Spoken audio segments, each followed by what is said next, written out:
সবাইকে আমার চ্যানেলে স্বাগত জানাচ্ছি। আমাদের আজকের বিষয় স্পর্শ প্রণালীতে সালফিউরিক অ্যাসিড উৎপাদন।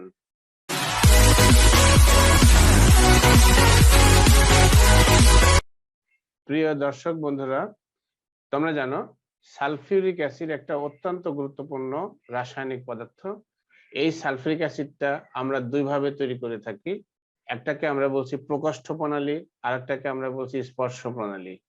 সাধারণত সারা বিশ্বে স্পর্শ প্রণালীতে সালফিউরিক অ্যাসিডটা তৈরি করা হয়। আমরা এই স্পর্শ প্রণালীতে সালফিউরিক অ্যাসিডটা কিভাবে প্রস্তুত করা হয় সেটা ডিটেলস দেখব। আমরা আজকে পড়ব তোমাদের স্পর্শ পদ্ধতিতে সালফিউরিক অ্যাসিড উৎপাদন। সবাই এখানে লক্ষ্য করো, সালফিউরিক অ্যাসিড উৎপাদনের চিত্রটা এখানে দেখানো হয়েছে। আমরা এখন বিস্তারিত চলে যাচ্ছি। স্পর্শ প্রণালীতে সালফিউরিক অ্যাসিড উৎপাদন। তার আগে তোমাদের জানতে হবে সালফিউরিক অ্যাসিডটা আমরা কিভাবে উৎপাদন করে থাকি। দেখো, সালফিউরিক অ্যাসিড একমাত্র অ্যাসিড যে অ্যাসিডটা উৎপাদনের জন্য আমরা পরীক্ষাগারে উৎপন্ন করতে পারি না। অন্য সব অ্যাসিড কিন্তু পরীক্ষাগারে উৎপন্ন করা যায়। সালফিউরিক অ্যাসিডটা একমাত্র অ্যাসিড যেটা আমরা পরীক্ষাগারে উৎপন্ন করতে পারি না। কেন পারি না? সালফিউরিক অ্যাসিড যেসব পদার্থ থেকে উৎপন্ন করব সেই পদার্থগুলো যে কন্ডিশনে বিক্রিয়া করে সেই কন্ডিশনটা ল্যাবে করা সম্ভব না। যেমন দেখো, এখানে 450 থেকে 550 ডিগ্রি সেলসিয়াস তাপমাত্রা, 6.5 বায়ুমণ্ডলীয় চাপ, এই কন্ডিশনগুলো এখানে অ্যাপ্লাই করা সম্ভব না। আবার যদি তুমি বলো যে স্যার সোডিয়াম সালফেট এবং আমরা যদি হাইড্রোক্লোরিক অ্যাসিড বা নাইট্রিক অ্যাসিড দিয়ে বিক্রিয়া করি তাহলে বিক্রিয়া করবে না। তার কারণ সোডিয়াম সালফেটটা অনুদায়ী পদার্থ আর নাইট্রিক অ্যাসিড এবং হাইড্রোক্লোরিক অ্যাসিডটা উদ্বায়ী পদার্থ। যখন আমরা বিক্রিয়া করব তখন সোডিয়াম সালফেটটা পাত্রের তলায় পড়ে থাকবে, কিন্তু হাইড্রোক্লোরিক অ্যাসিড বা নাইট্রিক অ্যাসিডটা উড়ে যাবে। ফলে দুটা পদার্থ একসাথে বিক্রিয়া করবে না। ফলে আমরা পরীক্ষাগারে সালফিউরিক অ্যাসিডটা পাবো না। সেজন্য পরীক্ষাগারে সালফিউরিক অ্যাসিডটা আমরা পাবো না। সালফিউরিক অ্যাসিডটা আমরা পাবো তোমার শুধুমাত্র ইন্ডাস্ট্রিয়াল প্রসেসে। সারা বিশ্বে বর্তমানে স্পর্শ প্রণালীতে সালফিউরিক অ্যাসিড উৎপাদন করা হয়। আমাদের দেশেও সালফিউরিক অ্যাসিড উৎপাদন করা হয় স্পর্শ প্রণালীতে। তাহলে এখানে আমরা সালফিউরিক অ্যাসিডটা উৎপাদন করে থাকি কন্ট্যাক্ট প্রসেসে, যেটা আমরা স্পর্শ প্রণালী বলছি। এখন আমরা এই প্রণালীর বিস্তারিত আলোচনায় চলে যাচ্ছি। দেখো, মূলনীতি। সালফার বা পিরাইট আকরিক, আগেই তোমরা পড়েছো। পিরাইট আকরিক মানে সালফাইড আকরিক গুলো, যেমন কপার পিরাইট ছিল, আয়রন পিরাইট ছিল, তারপরে জিঙ্ক সালফাইড যেটা জিঙ্ক ব্লেন্ড ছিল সেটাকেও আমরা অনেক সময় পিরাইট আকরিক বলি। তাহলে সালফারকে আমরা সরাসরি পোড়াতে পারি অথবা পিরাইট আকরিককে আমরা সরাসরি পোড়াতে পারি। পুড়িয়ে আমরা সালফার ডাইঅক্সাইড তৈরি করি।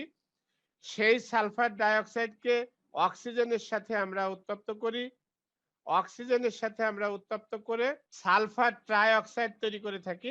তোমরা জানো যে অক্সিজেনের সাথে সালফার ডাইঅক্সাইড যখন আমরা বিক্রিয়া করব তখন সালফার ট্রাইঅক্সাইড উৎপন্ন হবে।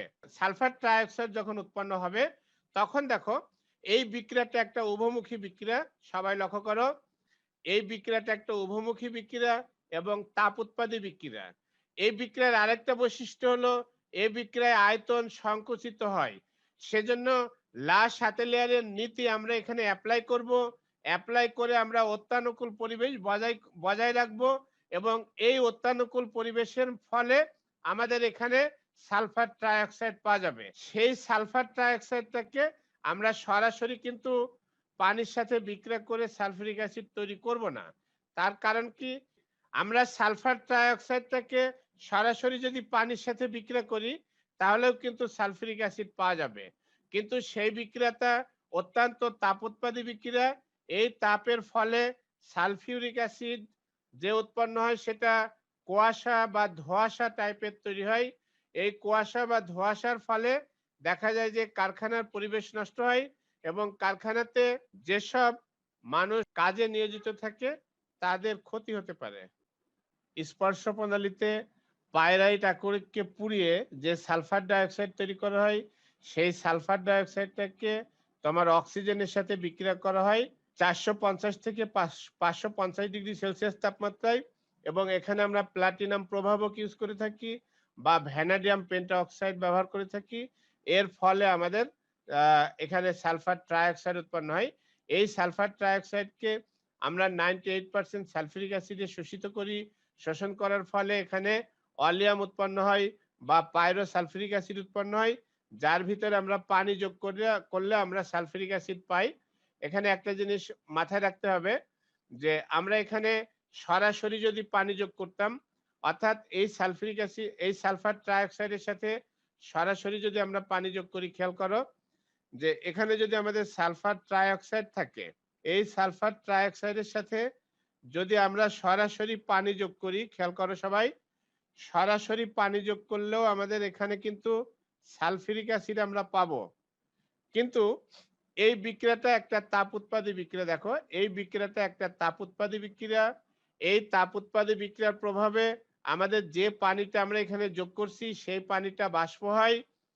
বাষ্প হওয়ার ফলে পানি বাষ্প, আবার এখানে সালফার ট্রাইঅক্সাইডও গ্যাস, দুটা গ্যাস বাতাসে ছড়িয়ে পড়ে, ফলে কারখানায় একটা ধোঁয়াশার পরিবেশ সৃষ্টি হয়। কারখানাতে একটা ধোঁয়াশার সৃষ্টি হয়, এটা কারখানার শ্রমিকদের জন্য অত্যন্ত ক্ষতিকারক। সেজন্য আমরা পরোক্ষভাবে এই বিক্রিয়াটা না করে আমরা পরোক্ষভাবে বিক্রিয়া করে থাকি। কি বিক্রিয়া করে থাকি? সালফার ট্রাইঅক্সাইডটাকে 98% সালফিউরিক অ্যাসিডে শোষণ করা হয়, ফলে এখানে পাইরোসালফিউরিক অ্যাসিড বা অলিয়াম উৎপন্ন হয়। এর ভিতরে আস্তে আস্তে যদি আমরা পানি যোগ করি তাহলে সালফিউরিক অ্যাসিড পাওয়া যায়। এই সালফিউরিক অ্যাসিডটা আসলে গাঢ় সালফিউরিক অ্যাসিড। এর ভিতরে যদি আমরা অল্প পরিমাণে পানি যোগ করি, অর্থাৎ বিভিন্ন পরিমাণে যদি আমরা পানি যোগ করি, তাহলে পানি যোগ করার ফলে এখানে আমাদের বিভিন্ন ঘনমাত্রার সালফিউরিক অ্যাসিড পাওয়া যায়। এখন আমরা যেটা দেখব সেটা সর্বোচ্চ সালফিউরিক অ্যাসিড উৎপাদনের যে শর্ত, আমরা সালফিউরিক অ্যাসিড উৎপাদন করব, সেই সালফিউরিক অ্যাসিডটা সর্বোচ্চ উৎপাদন করার যে শর্ত, সেই শর্তটা আমরা এখন দেখব। শর্তটা হলো যে আমরা সালফার ট্রাইঅক্সাইডটা পেলাম তার পরিমাণের উপরে নির্ভর করবে সালফিউরিক অ্যাসিড কতটা উৎপন্ন হবে। তাহলে আমরা আগের বিক্রিয়া যেটা দেখছিলাম সেটা বিক্রিয়াটা উভমুখী এবং তাপ উৎপাদী বলে নিম্ন তাপমাত্রায় সালফার ডাইঅক্সাইড, এই বিক্রিয়াটা উভমুখী এবং তাপ উৎপাদী বলে নিম্ন তাপমাত্রায় সালফার ডাইঅক্সাইডের উৎপাদন বাড়লেও গতিবেগ হ্রাস পায়। সেজন্য লাসাতেলিয়ারের নীতি অনুসারে আমরা অত্যানুকূল তাপমাত্রা যেটা 450 থেকে 550 ব্যবহার করলে সর্বোচ্চ পরিমাণ সালফার ডাইঅক্সাইড উৎপন্ন করা যায়। আমাদের বিক্রিয়াটাতে আয়তনের সংকোচন হয়, যেহেতু আয়তনের সংকোচন হয় সেজন্য লাসাতেলিয়ারের নীতি অনুসারে চাপ বৃদ্ধি করলে সালফার ডাইঅক্সাইডের উৎপাদন বৃদ্ধি পায়। সেজন্য আমরা চাপ বৃদ্ধি করি, কিন্তু চাপ বৃদ্ধি করলে অনেক সময় যন্ত্রপাতি নষ্ট হতে পারে। সেজন্য আমরা মোটামুটি একটা চাপ এখানে নির্ধারণ করে থাকি। সেই চাপটা হলো 6.5 বায়ুমণ্ডলীয় চাপে বিক্রিয়াটি ঘটালে আমরা সর্বোচ্চ পরিমাণ সালফার ডাইঅক্সাইড উৎপন্ন করে থাকি এবং সর্বোচ্চ পরিমাণ সালফিউরিক অ্যাসিড পাওয়া যায়। তো এক্ষেত্রে আমরা 1 বায়ুমণ্ডলীয় চাপ অনেক সময় ব্যবহার করে থাকি। এখন বিস্তারিত পদ্ধতির বর্ণনা দেখো। প্রথমে আমরা বলছি সালফার দহন করা হয়। সালফার বা পেরাইট আকরিককে দহন করে সালফার ডাইঅক্সাইড গঠন করা হয়। তার প্রথম কাজ হবে সালফার বা পিরাইট আকরিককে দহন করা, সালফার ডাইঅক্সাইড এবং অক্সিজেন গ্যাসের বিশোধন করা। উৎপন্ন সালফার ডাইঅক্সাইডকে অধিক পরিমাণ বায়ুর সাথে আমরা মিশিয়ে থাকি, তবে বায়ুটা অত্যন্ত তোমার বিশুদ্ধ হতে হবে। সেখানে ধুলাবালি বা আর্সেনিক অক্সাইড যদি থাকে তাহলে এখানে তোমার প্রভাবকটা নষ্ট হয়ে যেতে পারে। সেজন্য আমাদের এখানে ধুলাবালি, সালফার কণা, আয়রন অক্সাইড, আর্সেনিক অক্সাইড ইত্যাদি দূর করা হয়। গ্যাস মিশ্রণকে আমরা 100°C উষ্ণতায় একটি সীসার তৈরি কুণ্ডলীর মধ্যে দিয়ে প্রবাহিত করি।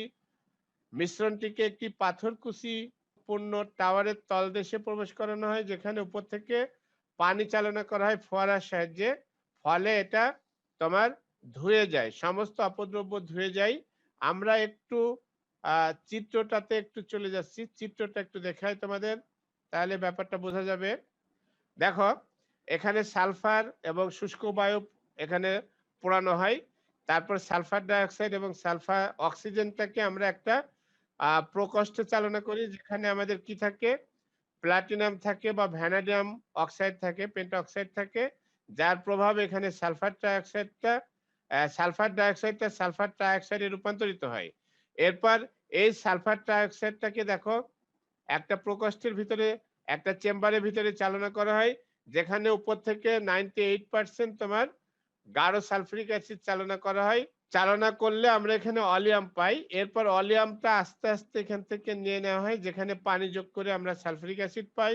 বিশুদ্ধ করার পরে আমরা সালফার ডাইঅক্সাইড এবং অক্সিজেন যেটা পেলাম, সেটা আমরা শুষ্ক করব। কিভাবে শুষ্ক করব? প্রাপ্ত আর্দ্র এবং শীতল গ্যাস মিশ্রণকে একটা কোকপূর্ণ অর্থাৎ কার্বনপূর্ণ টাওয়ারের মধ্য দিয়ে চালনা করা হয়, করে গাঢ় সালফিউরিক অ্যাসিড দ্বারা শুষ্ক করা হয়। তোমরা জানো গাঢ় সালফিউরিক অ্যাসিড একটা শুষ্ককারক পদার্থ, তাহলে গাঢ় সালফিউরিক অ্যাসিড দ্বারা এখানে শুষ্ক করা হয়। এরপর ৪ নম্বর আমরা বলছি বিক্রিয়া প্রকোষ্ঠে সালফার ডাইঅক্সাইড চালনা করা হয় এবং অক্সিজেন চালনা করা হয়। সেখানে কি থাকে? প্লাটিনাম যুক্ত অ্যাসবেস্টাস থাকে, যেটা লোহার নল বসানো থাকে, সেটা স্পর্শ প্রকোষ্ঠের মধ্য দিয়ে প্রবাহিত করা হয়। তাহলে আমরা বলছি বিশুদ্ধ এবং শুষ্ক গ্যাস মিশ্রণকে 500 ডিগ্রি সেলসিয়াস তাপমাত্রাতে প্লাটিনাম যুক্ত অ্যাসবেস্টাস পূর্ণ লোহার নল বসানো স্পর্শ প্রকোষ্ঠের মধ্য দিয়ে চালনা করা হয়। এখানে মাথায় রাখতে হবে আমরা প্লাটিনামও ব্যবহার করতে পারি, আবার ভ্যানাডিয়াম পেন্টাঅক্সাইডও ব্যবহার করতে পারি, V2O5ও ব্যবহার করতে পারি। দুটাই ব্যবহার করা যায়। দুটাই ব্যবহার করলেই আমরা সালফার ট্রাইঅক্সাইডটা পাবো। তাহলে গ্যাস মিশ্রণটি প্রভাবকের মধ্য দিয়ে প্রবাহিত হবার সময় এটা জারিত হবে, জারিত হয়ে সালফার ডাইঅক্সাইডটা সালফার ট্রাইঅক্সাইডে রূপান্তরিত হবে। আমরা এখান থেকে তাহলে সালফার ট্রাইঅক্সাইড পেলাম। সালফার ট্রাইঅক্সাইডটাকে আমরা 98% সালফিউরিক অ্যাসিডে শোষণ করব। শোষণ করলে কি হবে? এটা অলিয়াম উৎপন্ন হবে, অর্থাৎ পাইরোসালফিউরিক অ্যাসিড উৎপন্ন হবে, যার ভিতরে আমরা পানি যোগ করলে আস্তে আস্তে এটা সালফিউরিক অ্যাসিড পাওয়া যাবে। আমি আবারও বলছি, পানিতে সালফার ট্রাইঅক্সাইড শোষণ এবং সালফিউরিক অ্যাসিড গঠন। উৎপন্ন সালফার ট্রাইঅক্সাইডকে ঠান্ডা করে 98% সালফিউরিক অ্যাসিডে শোষণ করলে উহা অ্যাসিড মধ্যস্থ পানির সাথে যুক্ত হয়ে 100% সালফিউরিক অ্যাসিড উৎপন্ন করে থাকে। এভাবে উৎপন্ন সালফিউরিক অ্যাসিড গাঢ় সালফিউরিক অ্যাসিড নামে পরিচিত। এই অ্যাসিডের মধ্যে বিভিন্ন অনুপাতে পানি মিশিয়ে আমরা বিভিন্ন ঘনমাত্রার সালফিউরিক অ্যাসিড তৈরি করে থাকি। সালফিউরিক অ্যাসিড উৎপাদন মোটামুটি আমাদের এখানেই শেষ হলো। তাহলে আমাদের আলোচনা মোটামুটি আজকে এই পর্যন্তই ছিল। সবাইকে ধন্যবাদ জানিয়ে আমাদের আজকের ক্লাস এখানেই শেষ করছি।